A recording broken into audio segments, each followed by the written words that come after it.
नमस्कार. प्राध्यापक बीजी मांगले, जागर टाइम्स मध्ये आपल्या सर्वांचं स्वागत आहे. विधानसभा निवडणुका जवळ येत आहेत तसं भारतीय जनता पार्टीमध्ये मोठ्या प्रमाणात झालेलं जे आवक होती ती पळापळ सुरू झाले आणि बाहेर पळायला लागले असं आपल्याला चित्र दिसून येतं. याला कारण काय? प्रमुख 3 कारण आहेत. एक, मराठा आरक्षणाचा वापर, दुसरे छत्रपती पुतळा कोसळण्याचं प्रकरण आहे आणि अजितदादा गट की जो बीजेपी मध्ये नाईलाजानं सामील झालेला आहे. यामुळं बीजेपीचा बुरत्याचा पाय खोलात अशी आज स्थिती झाली. मित्रो, आजची पोस्ट आपण शेवटपर्यंत ऐका. मतदारांनी भाजपला का मतदान करू नये याची शेकडो कारणे आहेत. मतदारांनी भाजपला मतदान का करू नये याची शेकडो कारणे मतदारापर्यंत आहेत. या उलट आम्हालाच मतदान करा म्हणणाऱ्या भाजपला त्यांनी विकास कामे काय केली किंवा चांगल्या वर्तनाचे किती दाखले दिले काय सांगता येईल त्यांना? भाजपला, शिंदे आणि अजितदादांना करदात्याच्या पैशातून मुख्यमंत्री लाडकी बहीण योजना जी आणली ती योजना किंवा लाडका भाऊ योजना किंवा शेतकऱ्यांच्या नावावरती काही केलेल्या 1-2-3 योजना या व्यतिरिक्त की जी विकास कामे नव्हे उचलून द्यायचे पैसे आहेत, एवढ्याच गोष्टीचा सध्या प्रचार चालू आहे आणि तेवढंच भाजपला करता येतं अशी परिस्थिती आहे. बाकी विकास कामांच्या नावानं काही बोलता येत नाही. यामुळेच महायुतीचे सरकार विधानसभेला पुन्हा येईल याची शाश्वती राज्याच्या मतदाराला काय कोणालाच नाही. त्याला जशी अनेक कारणे आहेत त्यातली मी काढलेली फक्त प्रमुख 3 कारणे आहेत. एक, मराठा आरक्षण नाकारणं, छत्रपती शिवाजी महाराजांचा पुतळा राजकोट किल्ल्यावरील पुतळा पडणं कोसळणं आणि नाराज असलेल्या एनसीपी म्हणजे अजितदादांचा गट हे तिसरं महत्वाचं कारण आहे. मित्र, आपण थोडंसं स्पष्टीकरण करू. भाजपची महाराष्ट्रातील परिस्थिती सुधारावी यासाठी फडणवीस साहेब उपमुख्यमंत्री यांनी अजितदादा आणि शिंदे साहेब हे जीवतोड प्रयत्न करताना आज दिसत नाहीत. त्यांच्यामध्ये वैमनस्य आलाय, वितुष्ट आलाय.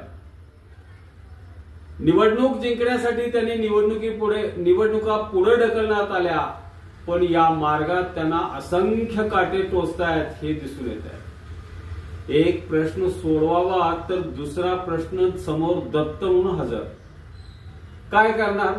जे पेरलंय तेच उगवायला लागलंय असं म्हणावं लागेल. गंमत बघा, बीजेपीच्या रक्तात ओबीसीचा डीएनए आहे म्हणणारे देवेंद्र फडणवीस साहेब की जे मराठ्यांना चिडवत होते, मराठा आरक्षणाचा परिणाम निवडणुकीवर होऊ नये यासाठी ते जंग पछाडतायत असं दिसतंय. मनोज दादा जरांगे पाटलांच्या नेतृत्वाखाली निर्माण झाली मराठ्यांची एकी संघटन तोडण्यासाठी त्यांनी अनेक उपायांचा वापर केलाय हे आपल्याला दिसून येतं. मराठ्यांचेच आमदार खासदार त्यासाठी त्यांनी वापरले, आंदोलनातील नेते फोडले, अशा अनेक अस्त्रे वापरली. मराठ्यांना बदनाम करण्याचा प्रयत्न केला, तोडफोड करणारे गुंड म्हणून हिणवले, अनेक कार्यकर्त्यांच्यावर गंभीर केसेस घातल्या, काही महिला आंदोलनकर्त्यांना सुद्धा विरोध करायला लावला. मनोज दादांच्यावर खालच्या पातळीवरती जाऊन आरोप झाले. एवढंच काय, बार्शीतील मराठ्यांचा एक ग्रुप फोडला आणि त्यांना मनोज दादांच्यावर आरोप करायला लावला. मला एक प्रश्न विचारायचा, तुम्ही सत्ताधारी आहात भाजपवाले, मग सत्ताधारी महायुतीलाच प्रश्न सोडवावा लागेल का कोणतरी कट्ट्यावर बसलेला सोडवेल? हे तुम्ही सोयीस्करत्या विसरू नका. मनोज दादांचा महाविकास आघाडीला पाठिंबा असल्याचा तुम्ही सातत्यानं आरोप करता, त्यातही शरद पवारांचे चेले म्हणजे मनोज दादा असाही उल्लेख करता. आता तर बार्शीचे अपक्ष आमदार राजेंद्र राऊत यांनी बदनामीची मोहीमच चालू केले. त्यांना फडणवीस साहेबांनी पुढे केलंय असं मनोजदादा स्पष्टपणे सांगतात. मनोजदादा जरांगे पाटलांच्यावरती जोरदार आरोप करतायत, त्यांच्या संघटनेवरती आरोप करतायत, पण एवढे सगळे प्रकार करूनही म्हणून दादांच्यावर काही फरक पडला असं बाकी दिसून येत नाही, किंवा मराठ्यांची एकी दुबंगली संघटन फुटलं असंही काही दिसून येत नाही. मित्रो, मराठे इतिहासात सर्वप्रथम दादांच्या नेतृत्वाखाली खंबीरपणे एकत्रित झालेत हे लक्षात ठेवा. लक्षात घ्या, जशी निवडणूक जवळ येईल तसे हे आरोप आणखी होऊ शकतील. अनेक जणांना कदाचित लक्ष्मी दर्शन करून फोडलं जाईल. खालच्या पातळीवरील घाणेरडे आरोप सुद्धा काही लोक, मतलबी लोक म्हणजे आंदोलनातलं फुटून जाऊन भाजपला मिळतील आणि ते करू लागतील. घाणेरडे आरोप करतील म्हणून दादांच्यावर परिणाम होणार नाही, त्यांनाही माहिती आहे. काहीही करून त्यांना महायुती, सत्तेतील महायुतीला मराठ्यांना आरक्षण द्यायचं नाही आणि त्याच वेळी आघाडीलाही मतदान करू द्यायचं नाही, असे हे डबल ट्रॅप हा देवेंद्र फडणवीस साहेबांनी लावलाय. मित्रो, महायुतीच्या उरावर बसलेले दुसरे प्रकरण म्हणजे मालवण मधील राजकोट किल्ल्यावरील छत्रपती शिवाजी महाराजांचा पुतळा कोसळण्याचा गंभीर प्रकार. गंमत बघा, केवळ 8 महिन्यामध्ये हा पुतळा कोसळला. या प्रकरणाने संपूर्ण महाराष्ट्र भाजपच्या विरोधात गेलाय. भाजप भ्रष्टाचाराची लागण झालेला हा नीतिमत्ता गमावलेला, जराही नीतिमत्ता न पाळणारा असा हा वर्ग जो होता, मिळेल त्या ठिकाणी शेण खायचा प्रयत्न करतो, हे याचे मूर्तिमंत उदाहरण होते. या घटनेने संपूर्ण महाराष्ट्र हादरला. मित्र, भाजपची नाचक्की झाली. जिथं जातील तिथं खातील, म्हणजे ना खाऊंगा ना खाणे दूंगा म्हणणाऱ्यांचं उलट झालंय असं समाज म्हणतोय. छत्रपतींच्या पुतळ्यातही हलगर्जीपणा नव्हे तर नालायकपणा घडावा हे समाजाला अजिबात मान्य होण्यासारखं नव्हतं आणि अजिबात नाही. याही पेक्षा शासनाचे मुख्यमंत्री एकनाथ शिंदे साहेब, दीपक खानविलकर साहेब असतील, यांनी जे त्याच्यावरती भाष्य केलंय ते जास्त वेदना देणार होतं. ते म्हणाले, ताशी 45 किलोमीटरच्या वेगानं वाहणाऱ्या वाऱ्यामुळे पुतळा पडला. केसरकर साहेब, पडलाय ना, कदाचित चांगलं काहीतरी घडायची इच्छा असेल, काय विचार करतोय आणि काय बोलतोय याचं जराही त्यांना भान नव्हतं. आपण 100 फूट पुतळा आता उंच उभा करू. फडणवीस साहेब म्हणतायत, पडलायत आता त्याच्यात राजकारण करू नका. आम्ही जे काय भ्रष्ट केला असेल, गैरव्यवहार केला असेल तो सोडून द्या, तो काय कुणी लक्षात किंवा चर्चेत आणू नका. कोणालाही वैषम्य वाटत नव्हतं, कोणालाही लाज वाटत नव्हती. ही गोष्ट महाराष्ट्राला टोचते.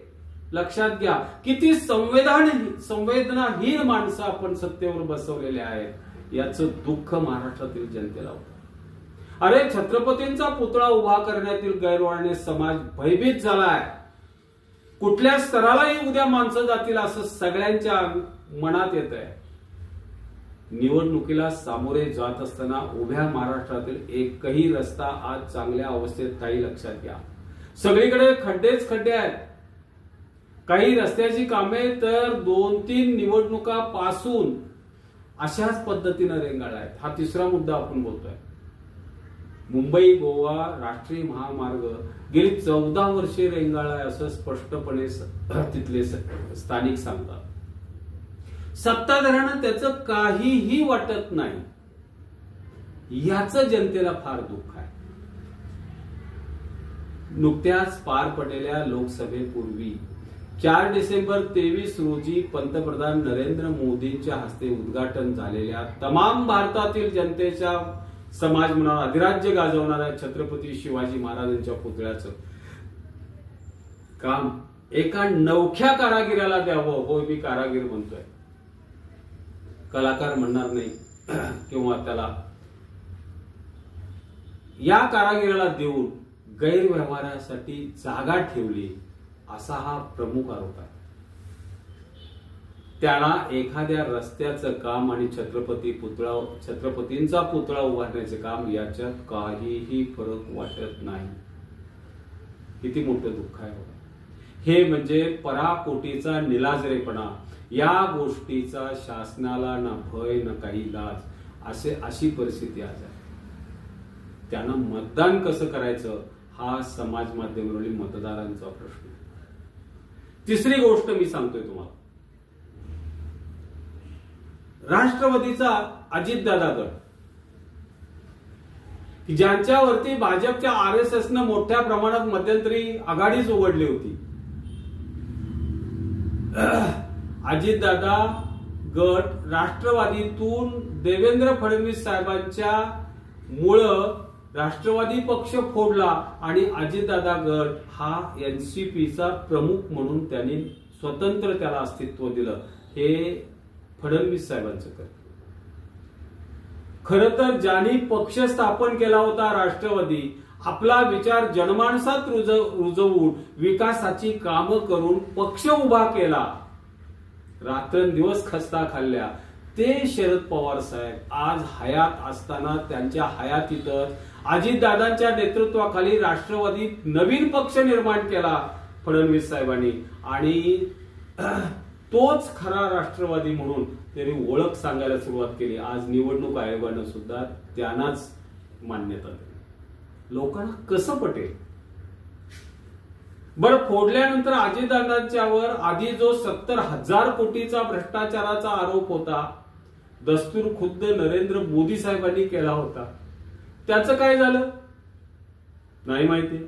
RSSच्या एका गटाने आपल्याला विचारत न बसणाऱ्या अजित पवार साहेबांना तुम्ही भाजपमध्ये प्रवेशच कसा काय दिला असा रोखठोक सवाल केला होता.